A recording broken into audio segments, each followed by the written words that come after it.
ابر کرم چینل کے ناظرین و سامعین السلام علیکم۔ آج ہمارے ساتھ موجود ہیں بہت ہی مذہبی اسکالر ڈاکٹر پروفیسر حافظ غلام محی الدین صاحب، اور آج ہم ان سے بہت ہی ایک اہم موضوع پر گفتگو کرنے جا رہے ہیں، وہ ہے بھائی چارہ۔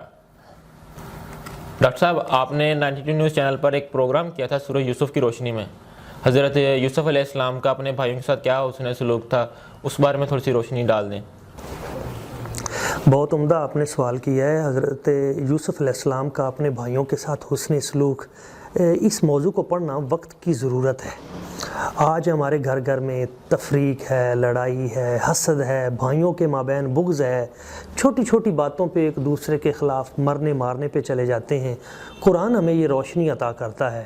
حضرت سیدنا یوسف علیہ السلام کے وہ بھائی جنہوں نے انہیں کنویں میں اتارا تھا، ان کے لیے انہوں نے ان کے کپڑے تک، قمیض تک چھین لی تھی، گھر سے بے گھر کر دیا تھا اور مصر بھیجنے کے سبب بنے۔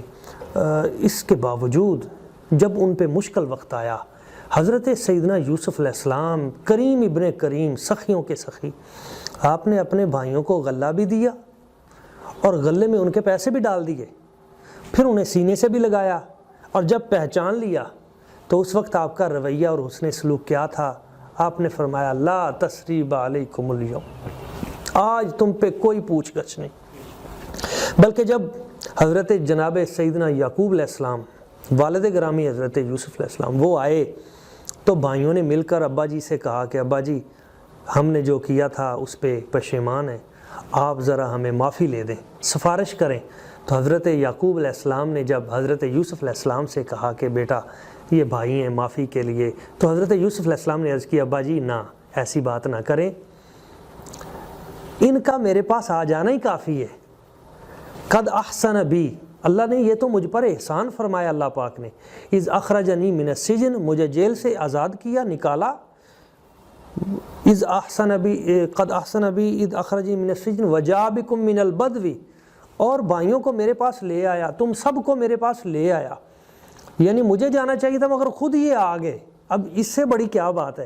یعنی بھائیوں سے معافی بھی نہیں منگوائی، نہیں، بلکہ ساتھ ایک خوبصورت اسلوب جو قرآن یہاں بتاتا ہے، آپ نے کہا من بعد ان نزغ الشیطان بینی و بین اخوتی، ابا جی میرے بھائیوں کی غلطی نہیں ہے، یہ تو شیطان نے ہمارے درمیان تھوڑی تفریق کروا دی تھی، شیطان کا گناہ ہے، ان کا نہیں ہے۔ یعنی ان کی اس خطا کو بھی شیطان کی طرف منسوب کر دیا، اور یعنی انہیں احساس کمتری سے بھی بچا لیا، بھائیوں کو معاف بھی کیا، احساس کمتری سے بھی بچایا، اور پھر معاف بھی کیا، اور پھر اس کے ساتھ کیا کیا؟ انہیں محلات بھی بنا کر دیے، سارے بھائیوں کو الگ الگ محلات بنا کر ساری زندگی ان کا خرچ بھی افورڈ کرتے رہے۔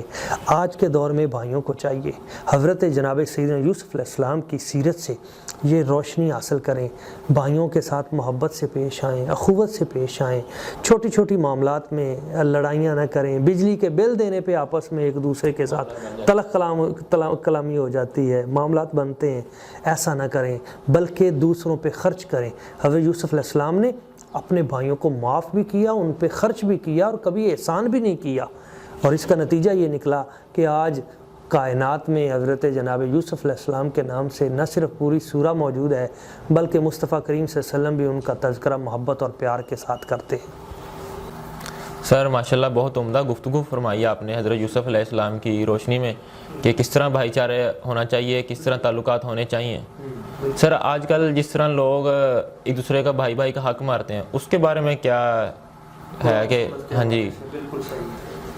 یہ بڑا اچھا آپ نے اٹھایا کہ بھائی کے ساتھ حسن سلوک کرے، تو جو کوئی دوسرے کے ساتھ زیادتی کرتا ہے، حق مارتا ہے، تو اس کا کیا انجام ہوتا ہے؟ دیکھیں نبی پاک صلی اللہ علیہ وسلم کے امتی کا یہ حق نہیں بنتا کہ وہ کسی اپنے بھائی کا حق مارے، جس امتی کے نبی کی یہ شان ہو۔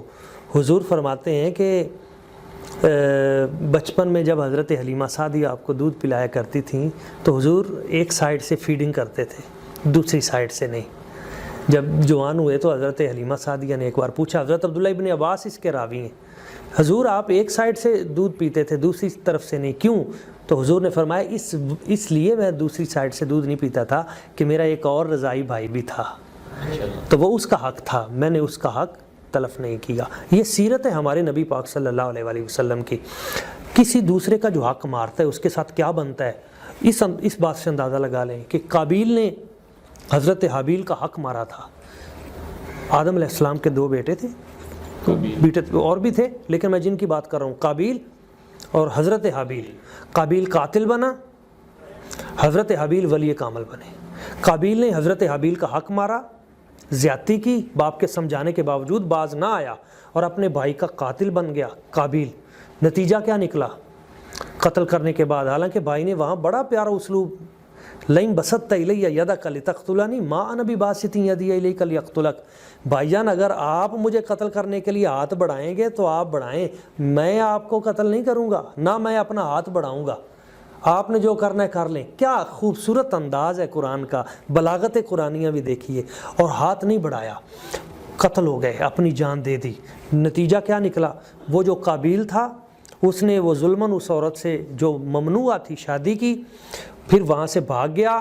حضرت آدم علیہ السلام آئے تو وہ جا چکا تھا ایک اور علاقے میں، جا کر وہاں اس نے اپنا مذہب بھی تبدیل کر لیا، دار اسلام سے خارج ہو گیا، کافر ہو گیا، اور اس کے بعد اس کی جو اولاد ہوئی اس عورت میں سے پہلا بچہ جو وہ نابینا تھا۔ اب وہ نابینا جو بچہ تھا، ایک دن اس نے اپنے بچے سے پانی مانگا تو اس بچے نے آگے سے پانی کی بجائے پتھر مارا اپنے باپ کے، جو اس کے سر پہ لگا اور یہ مر گیا۔ یعنی بھائی نے بھائی کا حق مارا تو اس کے بیٹے نے اپنے باپ کا حق مارا، اس کے بیٹے نے باپ کا قتل کیا، بھائی نے بھائی کا قتل کیا تو اس کے بیٹے نے اس باپ کا قتل کیا جس نے اپنے بھائی کو قتل کیا تھا۔ یعنی جو شخص اس معاشرے میں اپنے کسی بھائی کے ساتھ ظلم کرے گا، کسی کے ساتھ زیادتی کرے گا، اس کی نسلیں اس کے ساتھ زیادتی کریں گی، اس کے گھر میں اس کے خلاف جو جن کے لیے یہ سارا کر رہا ہے نا، بھائیوں کے حق مار رہا ہے، جس اولاد کے لیے، وہی اس کے کل کو خلاف ہو جائے گی۔ تو یہ بڑا اسلام کا خوبصورت پہلو ہے، ہم نے بھائیوں کو حق دینے ہیں، اپنے حقوق بھی دینے ہیں، ان پہ خرچ کرنا ہے۔ اسلام کہتا ہے کہ صلہ رحمی کیجئے، جو جتنا زیادہ بھائیوں پہ خرچ کرتا ہے اللہ کریم کی ذات اسے اتنا ہی زیادہ اپنے قرب سے نوازتی ہے۔ ڈاکٹر صاحب آپ کی باتوں سے یہی اندازہ لگایا جا سکتا ہے کہ بھائی چارہ آج کل کے معاشرے کی سب سے اہم ضرورت ہے، اس کو کیسے قائم کیا جائے اور ایک بھائی اپنے دوسرے بھائی کا حق کیسے ادا کرے، اس کی تھوڑی سی روشنی ڈال دیں۔ جی یہ بھی بہت عمدہ بر وقت سوال ہے اور معاشرے کی ضرورت ہے، بھائی کا حق کیسے دے۔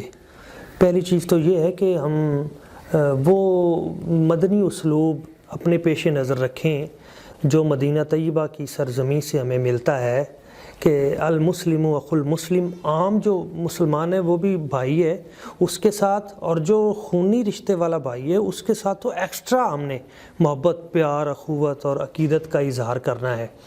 آپ دیکھیں نبی پاک صلی اللہ علیہ وآلہ وسلم حضور نے فرمایا اربع دعوات لا تردو، 4 دعائیں وہ ہوتی ہیں جو کسی حال میں رد نہیں ہوتی، 4 دعائیں قبول ہی قبول ہیں۔ یعنی پہلی دعا ہے دعوت الحاج حتی یرجع، حاجی جب دعا کرنے کے لیے جاتا ہے تو جب تک واپس نہیں آتا اس کی دعا قبول ہی قبول ہے۔ دوسرا ہے دعوت المریض حتی یبرأ، مریض مرض کے حالت میں جب وہ کسی کے لیے دعا کرتا ہے تو وہ قبول ہی قبول ہے۔ دعوت الغازی حتی یستر، مجاہد فی سبیل اللہ، وہ اس رستے میں جب تک وہ کامیاب نہیں ہو جاتا، رستے میں وہ جو بھی دعا کرے گا اس کی دعا قبول ہی قبول ہے۔ اور چوتھی اور آخری دعا دعوت الاخ لاخیہ بظاہر الغیب، بھائی کی بھائی کے لیے دعا اس کی غیر موجودگی میں، یعنی اس کے سامنے نہیں، اس کی غیر موجودگی میں جو دعا کی جاتی ہے وہ قبول ہے۔ اور حضور نے فرمایا اسرع ہذہ دعوات، ان تمام دعاؤں میں یہ جو 4 دعائیں میں نے بیان کی ان میں سب سے زیادہ تیزی اور جلدی کے ساتھ جو دعا قبول ہوتی ہے، حضور نے فرمایا دعوت الاخ لاخیہ، وہ بھائی کی بھائی کے لیے دعا ہے۔ تو جہاں ہم نے بھائیوں کے حقوق ادا کرتے ہوئے اپنے بھائی کی تعلیم کا خیال کرنا ہے، اس کی تربیت کا خیال کرنا ہے، اسے نشہ آور چیزوں سے بچانا ہے، اس کا رخ ہم نے مسجد کی طرف کرنا ہے، اس کو دینی تعلیم ہم نے دینی ہے، اس کو ہم نے معاشرے میں برسر روزگار کرنا ہے، اس کی شادی کے معاملات جو ہیں ان میں اگر والد صاحب دنیا سے رخصت ہو گئے یا کوئی، تو ہر حال میں ہم نے تعاون کرنا ہے، اس کے بچوں کے ساتھ اس نے سلوک کرنا ہے، اس کے اہل خانہ کے ساتھ گھر میں رہتے ہوئے کوشش کرنی ہے کہ ہم ان سے محبت، پیار، اخوت والا، عقیدت والا رشتہ وہ کریں، وہاں اس کے ساتھ ساتھ ہم نے اس کے لیے دعا بھی کرنی ہے۔ حضرت یوسف علیہ السلام نے بھائیوں کو صرف معاف نہیں کیا تھا بلکہ ساتھ کہا تھا یغفر اللہ لکم، اللہ تعالیٰ تمہاری مغفرت فرمائے۔ اور حدیث پاک میں ہے کہ جب بھائی اپنے بھائی کے لیے دعا کرتا ہے تو اس کے سر پہ ایک فرشتہ آ کے کھڑا ہو جاتا ہے، اور وہ فرشتہ کہتا ہے کہ جو تم نے مانگا ہے بمثل ذالک، جیسے تو نے اپنے بھائی کے لیے دعا کی ہے اسی طرح کی دعا تیرے لیے بھی ہے۔ تو ایک اور روایت میں امام غزالی جو لے کے آئے ہیں وہ کہتے ہیں کہ جب تم اپنے بھائی کے لیے دعا کرتے ہو تو اللہ تعالیٰ کی ذات تمہارے بھائی کو وہ چیز بعد میں دیتی ہے، تمہیں وہ چیز پہلے عطا کرتی ہے۔ تو یہ بڑی چیز ہے۔ حضرت ابراہیم بن آدم انہوں نے نا ایک بار خانہ کعبے کو ایسے، وہ رات کو عبادت کرتے تھے جب لوگ کم ہوتے تھے، تو حجر اسود کو ایسے کجاوے میں لے لیا، تو چوم رہے تھے، تو دعا کر رہے تھے یا اللہ میرے لیے برکت نازل فرما، میرے لیے خیر نازل فرما، اپنے لیے۔ تو خانہ کعبے سے آواز آئی تو دوسروں کو شریک کر۔ کیا مطلب؟ فرمایا تو اپنے لیے مانگ رہا ہے، ایسے نہیں دعا قبول ہوتی، دوسروں کے لیے مانگ، جب دوسروں کے لیے مانگے گا تیرے لیے خود بخود ہی قبول ہو جائے گی۔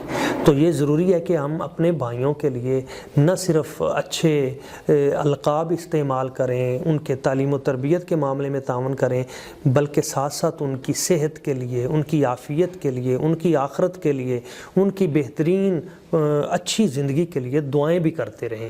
یہ چند چیزیں ہوں گی تو اس سے ہمارا معاشرہ یہ مواخات مدینہ کی طرف چلا جائے گا۔ جب حضور مدینہ طیبہ میں آئے تھے تو حضور نے سب کو بھائی بھائی بنا دیا تھا، اور اس بھائی بھائی کی برکت یہ تھی کہ پورا مدینہ طیبہ اس میں برکت، رزق کی فراوانی، خیریت، سلامتی، ایک دوسرے کی عزت و حرمت کی پاسداری، یہ تمام چیزیں شامل ہو گئیں۔ اس کے لیے ضروری ہے کہ مواخات مدینہ کے بعد اب ہم مواخات پاکستان اور مواخات عالم اس کے قیام کے لیے اپنی صلاحیتوں کو وقف کر دیں۔ اللہ تعالیٰ قبول فرمائے۔ ڈاکٹر صاحب بہت عمدہ وضاحت فرمائی ہے کہ آپ اگر اپنے بھائی کے لیے پہلے دعا کریں گے تو وہ آپ کے لیے قبول ہوگی۔ بالکل۔ اسی طرح کہ اگر آپ بتا دیں گے اگر بھائیوں میں لڑائی جھگڑا ہو جائے، دوستوں میں ہو جائے، تو بعض اوقات صلح ہو جاتی ہے، صلح ہونے کے بعد دل سے قدورت نہیں جاتی، اس کے بارے میں کیا حکم ہے کہ کس طرح دور کی جائے؟ بہت اچھا جی۔ پہلی بات تو یہ ہے کہ واقعی یہ ایک حقیقت ہے جو آپ نے بیان کی ہے، معاشرے میں ہم لوگ دل سے معاف نہیں کرتے۔ ویسے صلح ہو بھی جاتی ہے، اصولاً ہونا یہ چاہیے کہ ہم دل سے معاف کریں۔ پھر وہ جو حضرت یوسف علیہ السلام کا اسلوب ہے کہ پھر اس کی مغفرت کے لیے دعا بھی کریں، پھر اس کی نسلوں کے لیے دعا کریں، یہ ہونا چاہیے۔ دیکھیں نبی پاک صلی اللہ علیہ وآلہ وسلم، آپ کی سیرت ہمارے لیے روشن مثال ہے۔ حضور کے سرکار نے اپنے بھائی حضرت مولا علی شیر خدا کو جب بھائی کہا انت اخی فی الدنیا والآخرہ، تو پھر کیسے خیال کیا، یہاں تک کہ جب بھی غزوے کے لیے بھیجتے تھے، اپنا کسی بھی جنگ کے لیے، تو حضور دعا کرتے تھے اللہم لا تمتنی حتی ترینی علیہ، یا اللہ مجھے اس وقت تک موت نہ دینا جب تک میں اپنے بھائی علی کا چہرہ دوبارہ نہ دیکھ لوں، یعنی اس کی زندگی کی خواہش رکھنا۔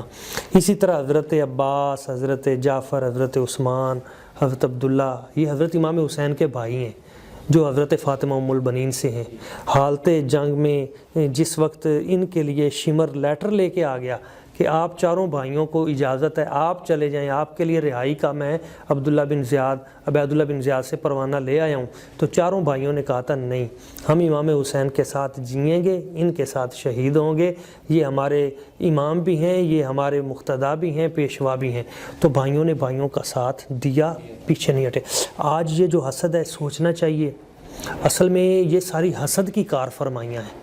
حسد جو ہوتا ہے نا، یہ حدیث پاک میں ہے کہ ایاکم الحسد فإن الحسد یاکل الحسنات کما تاکل النار الحطب۔ حسد نیکیوں کو یوں کھا جاتا ہے جیسے آگ لکڑیوں کو کھا جاتی ہے۔